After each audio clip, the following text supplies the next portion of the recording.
Assalamualaikum warahmatullahi wabarakatuh. Perkenalkan, nama saya Trihandoyo dengan nomor punggung mahasiswa 1042303 dan rekan saya Fahmi Ilham dengan nomor punggung 1042301. Di sini saya akan mempresentasikan hasil penelitian saya yang berjudul Analisis Strategi Bisnis dan Pemasaran pada UMKM Fried Chicken. Baik, untuk slide selanjutnya di sini ada latar belakang. Perusahaan fried chicken di Indonesia memiliki peluang yang sangat besar untuk tumbuh dan berkembang. Hal ini didukung oleh peningkatan pendapatan per kapita serta perubahan pola konsumsi masyarakat yang semakin mengutamakan kenyamanan dan kepraktisan. Jadi masyarakat masyarakat menginginkan itu produk makanan cepat saji seperti fried chicken ini.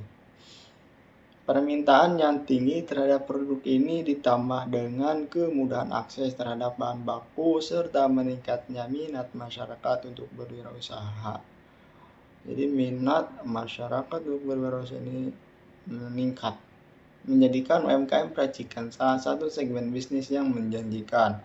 Namun persaingan yang semakin ketat menjadikan UMKM fried chicken untuk menerapkan strategi bisnis yang efektif dan mampu menciptakan keunggulan kompetitif. Di samping meningkatnya keinginan untuk berwirausaha, persaingan pun menjadi semakin ketat. Beberapa penelitian ini bertujuan untuk menganalisis berbagai faktor yang mempengaruhi keberhasilan UMKM fried chicken di Indonesia, UMKM fried chicken, serta memberikan rekomendasi yang bermanfaat bagi pelaku usaha dan mendorong pertumbuhan industri fried chicken yang berkelanjutan. Alasan kami memilih perusahaan fried chicken untuk diwawancarai karena pertama mudah ditemukan di setiap daerah, dan yang kedua mudah dalam hal perizinan, dan kemudian alasan selanjutnya itu untuk menjadi pembanding Brand Smart yang ada di daerah Ciwastra dan Brand Smart yang ada di daerah Ciparai. Kami membandingkan itu mana yang lebih baik strategi bisnisnya di daerah Ciwastra dan di daerah Ciparai.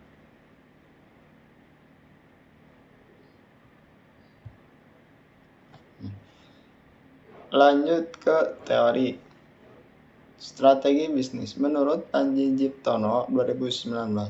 Dalam buku Strategi Pemasaran mendefinisikan strategi bisnis sebagai rencana menyeluruh yang menentukan bagaimana UMKM akan bersaing di pasar. Strategi bisnis mencakup visi dan misi, keunggulan kompetitif, target pasar, strategi produk, strategi pemasaran, dan strategi operasional. Tujuannya adalah untuk mencapai tujuan jangka panjang UMKM seperti pertumbuhan profitabilitas dan keberlanjutan.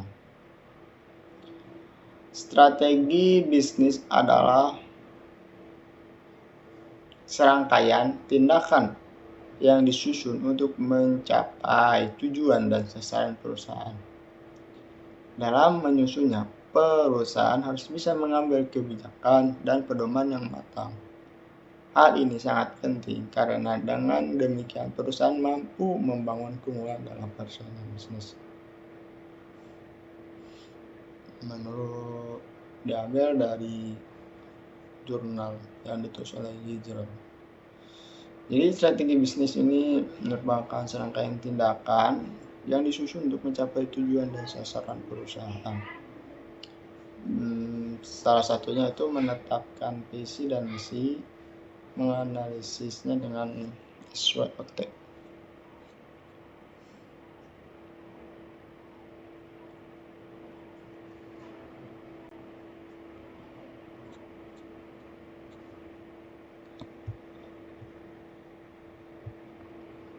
Selanjutnya kita ke teori strategi bisnis, yang dimana menurut Panji Jiptono dalam buku Strategi Pemasaran mendefinisikan strategi bisnis itu sebagai rencana penyeluruh yang dimana menentukan bagaimana UMKM akan bersaing di di pasar. Strategi bisnis ini juga mencakup pada visi dan misi, keunggulannya yang kompetitif, terus target pasar, strategi produk, strategi pemasaran, dan strategi operasional yang bertujuan untuk mencapai tujuan jangka panjang pada UMKM seperti pertumbuhan, profitabilitas, dan keberlanjutan UMKM tersebut. Yang dimana strategi bisnis ini adalah yang berkaitan dengan tindakan yang disusun, yang dimana untuk mencapai tujuan pada setiap perusahaan, yang dimana dalam penyusunan perusahaan harus memiliki pengambilan kebijakan dan pedoman yang matang. Guna ini sangat penting karena dengan demikian perusahaan mampu membangun keunggulan dalam persaingan bisnis. Baik, sekarang kita ke bagian rumusan masalah. Yang pertama ada bagian bagaimana strategi bisnis yang diterapkan oleh 10 UMKM fried chicken dalam menghadapi persaingan pasar. Yang kedua ada bagaimana efektivitas strategi pemasaran yang diterapkan oleh UMKM fried chicken dalam meningkatkan penjualan. Selanjutnya ada tinjauan pustaka. Yang pertama ada analisis strategi bisnis yang digunakan oleh UMKM seperti fried chicken dalam menghadapi persaingan. Yang kedua ada mengevaluasi keefektivitasan strategi pemasaran yang diterapkan oleh UMKM fried chicken. Baik, sekarang kita ke metode penelitian menurut Fendi Rangkuti dalam buku Metode Kualitatif 2014, yaitu suatu pendekatan penelitian yang berfokus pada pengumpulan data dan analisis data kualitatif seperti kata-kata, makna, untuk mendapatkan pemahaman yang lebih mendalam tentang suatu fenomena, yang dimana kami menggunakan metode penelitian kualitatif deskriptif kepada yang dimana mewawancarai pada 10 perusahaan fried chicken. Di sini ada hasil dari wawancara. Pertama lah baik. Kelebihan dari penjualan rata-rata 100 potong per shift, karena nilai baik dibagi jadi 3 shift, maka rata-rata penjualan 300 potong. Toko buka 24 jam, jadi tutup ketika sholat Jumat dan hari besar Islam. Sudah memasarkan produk di platform online. Kekurangannya paling ada pada saat pembelian harus mengantri karena ada juga pemesanan yang dari platform online. Untuk perusahaan 5 ayam, toko buka dari jam 6 sampai jam 11 malam. Kelebihan rata-rata penjualan kilogramnya mencapai 25 kantong. Kalau ya dari 25 kantong itu isi 9 potong, jadi rata-rata 225 potong ya, dalam sehari. Kalau hari biasa paling 180 potong. Kekurangannya perhitungan masih manual. Kemudian yang ketiga ada perusahaan si celup ayam. Toko buka dari pukul 11 hingga 11 siang sampai 11 malam. Penjualan rata-rata mencapai 100 potong ayam per hari. Kemudian yang keempat ada perusahaan Geprek Gold Chicken. Jadi ini penjualan mencapai sekitar 150 potong ayam per hari. Toko buka 24 jam, kelemahan perhitungan masih manual. Kemudian yang kelima ada AB Fried Chicken. Kelebihannya itu dari segi rasa yang membedakan dengan pedagang gerobakan, dilihat dari segi tepungnya.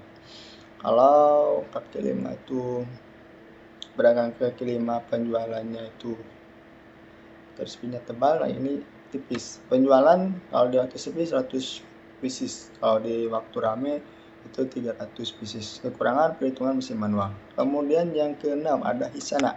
Kelebihannya itu rasa ayam yang lebih enak serta pengolahan ayam secara fresh setiap 3 jam dan tepung yang digunakan memiliki ciri khas tersendiri.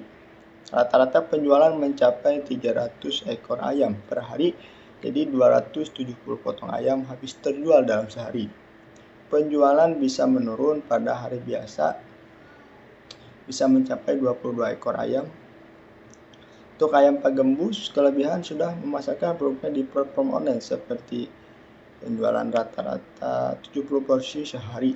Ciri khas ada sambal kacang dan ada sambal bawang. Kekurangannya itu untuk kuliner kasir menggunakan sistem manual. Kemudian ada perusahaan Lajato, rata-rata penjualan mencapai 50 ekor ayam per shift dengan total hingga 450 potong ayam pada saat ramai, sedangkan pada saat sepi mencapai 15 hingga 20-30 ekor.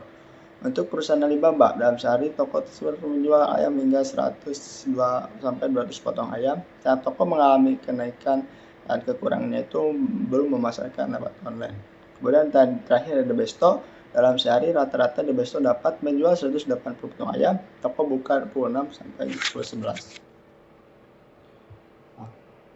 Hasil wawancara menunjukkan hampir semua perusahaan memiliki basic yang baik dalam strategi bisnis dengan penjualan harian mencapai antara 100 hingga 200 potong ayam. Bahkan di perusahaan baik bisa mencapai 300 potong ayam dikarenakan toko buka 24 jam dan juga di salah satu menunya ada paket hemat serta pelayanan yang ramah. Selain itu, hampir semua perusahaan memanfaatkan platform online untuk memasarkan produk mereka seperti GoFood, GrabFood, dan ShopeeFood. Meskipun demikian, terdapat beberapa perusahaan yang masih menggunakan metode pemesanan melalui WhatsApp atau media sosial lainnya. Salah satunya Alibaba Fried Chicken, cabang Cipamokuan yang belum menunjukkan hampir semua perusahaan memiliki basic yang baik dalam strategi bisnis dengan penjualan harian mencapai antara 100 hingga 200 potong ayam. Bahkan di perusahaan baik bisa mencapai 300 potong ayam dikarenakan toko buka 24 jam dan juga di salah satu menunya ada paket hemat serta pelayanan yang ramah. Selain itu, hampir semua perusahaan memanfaatkan platform online untuk memasarkan produk mereka seperti GoFood, GrabFood, dan ShopeeFood. Meskipun demikian, terdapat beberapa perusahaan yang masih menggunakan metode pemesanan melalui WhatsApp atau media sosial lainnya. Salah satunya Alibaba Fried Chicken, cabang Cipamokuan yang belum memasarkan produknya di platform para online. konsumen. Strategi pemasaran yang sangat efektif juga, terutama melalui era digital, juga terbukti penting karena kualitasnya yang layak baik, turut memperkuat loyalitas pelanggan. Dari hasil penelitian yang dilakukan terhadap 10 perusahaan fried chicken, dapat disimpulkan bahwa penerapan strategi bisnis dan pemasaran yang baik merupakan faktor utama dalam pertumbuhan usaha fried chicken.